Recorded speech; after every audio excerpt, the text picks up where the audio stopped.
बैतनिय्याह में यीशु का आदर यूहन्ना 12:1-36 फिर यीशु फसह से 6 दिन पहले बैतनिय्याह में आया, जहां लाजर था, जिसे यीशु ने मरे हुओं में से जिलाया था। वहां उन्होंने उसके लिए भोजन तैयार किया, और माथा सेवा कर रही थी, और लाजर उनमें से एक था जो उसके साथ भोजन करने के लिए बैठे थे।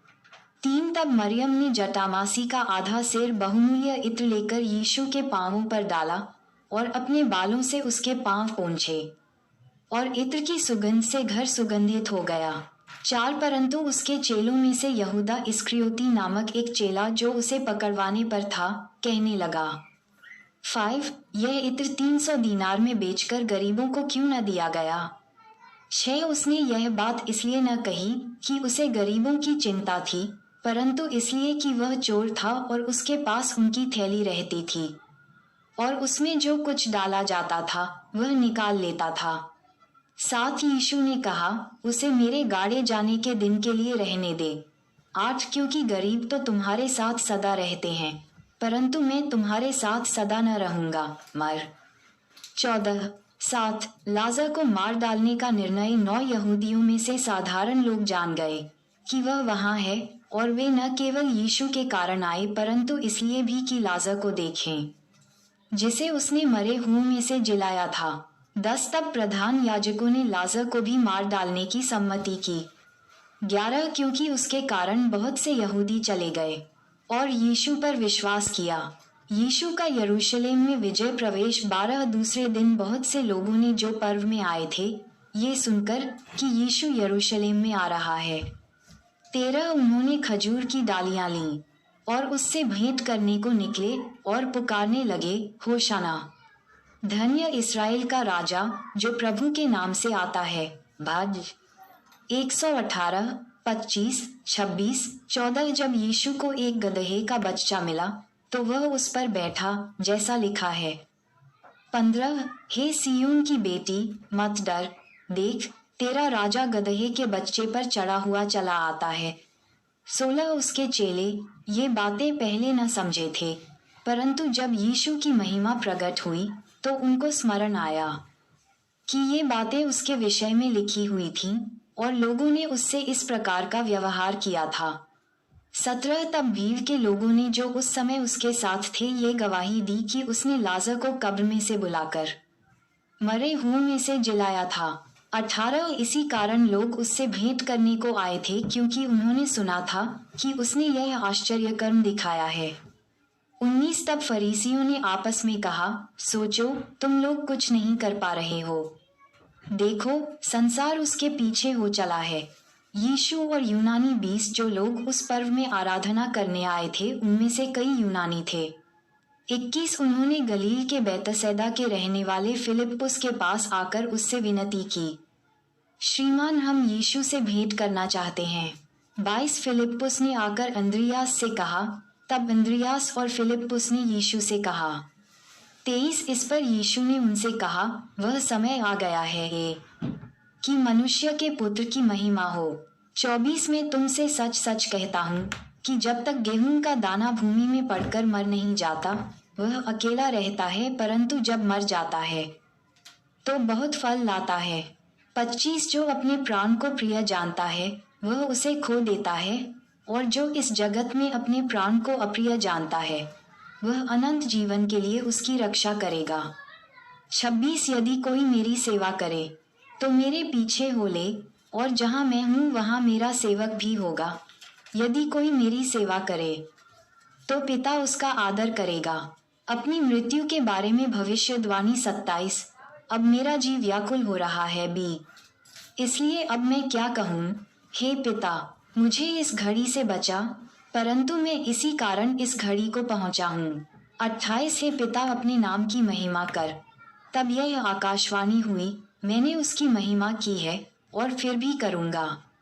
29 तब जो लोग खड़े हुए सुन रहे थे उन्होंने कहा कि बादल गरजा, औरों ने कहा कोई स्वर्गदूत उससे बोला। 30 इस पर यीशु ने कहा, ये शब्द मेरे लिए नहीं परंतु तुम्हारे लिए आया है। 31 अब इस जगत का न्याय होता है, अब इस जगत का सरदार सी निकाल दिया जाएगा। 32 और मैं यदि पृथ्वी पर से ऊंचे पर चढ़ाया जाऊंगा तो सबको अपने पास खींचूंगा। 33 ऐसा कहकर उसने ये प्रकट कर दिया कि वह कैसी मृत्यु से मरेगा। 34 इस पर लोगों ने उससे कहा, हमने व्यवस्था की यह बात सुनी है कि मसीह सर्वदा रहेगा, फिर तू क्यों कहता है कि मनुष्य के पुत्र को ऊंचे पर चढ़ाया जाना अवश्य है? यह मनुष्य का पुत्र कौन है? दानी 7:14 35 यीशु ने उनसे कहा, ज्योति अब थोड़ी देर तक तुम्हारे बीच में है। जब तक ज्योति तुम्हारे साथ है तब तक चले चलो, ऐसा न हो कि अंधकार तुम्हें आ घेरे। जो अंधकार में चलता है वह नहीं जानता कि किधर जाता है। 36 जब तक ज्योति तुम्हारे साथ है, ज्योति पर विश्वास करो कि तुम ज्योति के संतान बनो। ये बातें कहकर यीशु चला गया और उनसे छिपा रहा। भविष्यवाणियों का पूरा होना यूहन्ना 12:37-50-37 और उसने उनके सामने इतने चिन्ह दिखाए तो भी उन्होंने उस पर विश्वास न किया।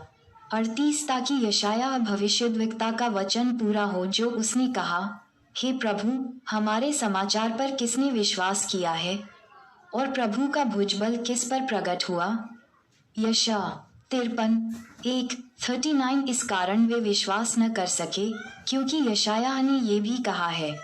40 उसने उनकी आंखें अंधी और उनका मन कठोर किया है, कहीं ऐसा न हो कि आंखों से देखें और मन से समझें और फिरें और मैं उन्हें चंगा करूं। यशा 6:10 यशायाह ने ये बातें इसलिए कहीं कि उसने उसकी महिमा देखी और उसने उसके विषय में बातें की। 42 तो भी सरदारों में से भी बहुतों ने उस पर विश्वास किया, परंतु फरीसियों के कारण प्रगट में नहीं मानते थे, ऐसा न हो कि आराधनालय में से निकाले जाएं। 43 क्योंकि मनुष्यों की प्रशंसा उनको परमेश्वर की प्रशंसा से अधिक प्रिय लगती थी। ज्योति में चलना 44 यीशु ने पुकार कर कहा, जो मुझ पर विश्वास करता है वह मुझ पर नहीं वरन मेरे भेजने वाले पर विश्वास करता है। 45 और जो मुझे देखता है वह मेरे भेजने वाले को देखता है। 46 में जगत में ज्योति होकर आया हूँ ताकि जो कोई मुझ पर विश्वास करे वह अंधकार में न रहे। 47 यदि कोई मेरी बातें सुनकर न माने तो मैं उसे दोषी नहीं ठहराता, क्योंकि मैं जगत को दोषी ठहराने के लिए नहीं परंतु जगत का उद्धार करने के लिए आया हूँ। 48 जो मुझे तुच्छ जानता है और मेरी बातें ग्रहण नहीं करता है उसको दोषी ठहराने वाला तो एक है, अर्थात जो वचन मैंने कहा है वह अंतिम दिन में उसे दोषी ठहराएगा। 49 क्योंकि मैंने अपनी ओर से बातें नहीं की परंतु पिता जिसने मुझे भेजा है उसी ने मुझे आज्ञा दी है कि क्या क्या कहूँ और क्या क्या बोलूँ। 50 और मैं जानता हूँ कि उसकी आज्ञा अनंत जीवन है, इसलिए मैं जो बोलता हूँ वह जैसा पिता ने मुझसे कहा है वैसा ही बोलता हूँ। माताएं एवं बहनों से निवेदन है कि अगर हमारी ये वीडियो आपको अच्छी लगी हो तो कृपया करके वीडियो को लाइक और सब्सक्राइब करना ना भूलें, क्योंकि हमारी वीडियो आप सब तक बहुत जल्दी पहुँचे। जय यीशु मसीह।